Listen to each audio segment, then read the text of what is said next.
Good morning everyone. আমিও সালাবু সকাল সকাল রেডি হয়ে পড়েছি দিবঙ্গতার ফার্মে যাবো বলে। তারপরে বাসে উঠে পড়লাম ডায়মন্ড হারবার থেকে 8টার সময় বাস ধরে যাচ্ছি সামনে বিশ্বজিতের দোকান চশমা।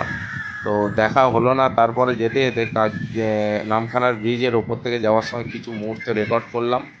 তারপরে দীপঙ্করদার ওখানে এসেই কিছু খাবারের ভিডিও করলাম। সকালবেলা ব্রেকফাস্ট দাদার ওখানেই হলো।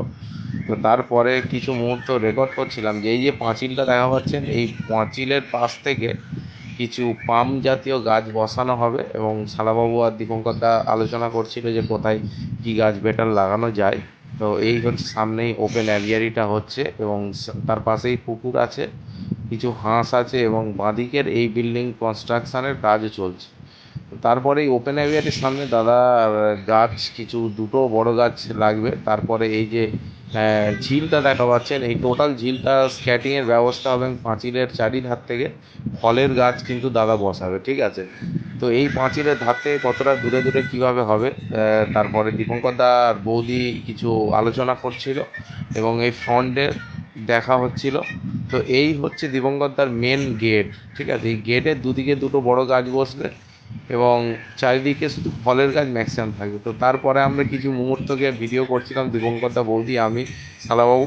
তো সাইলেন্ট মুভমেন্টে একটা হাস্যকর ব্যাপার।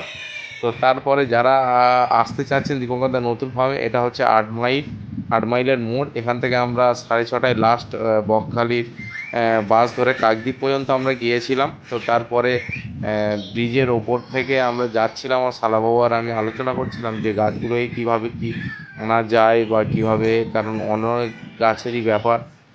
তো এটাই চিন্তাভাবনা করতে করতে আসছিলাম। তো তারপরে কাকদ্বীপে আমাদেরকে নামতে হবে, কাকদ্বীপ থেকে ফের ডায়মন্ড হারবার ফের বাস ধরে আমাদেরকে কিন্তু ডায়মন্ড হারবার আসতে হবে।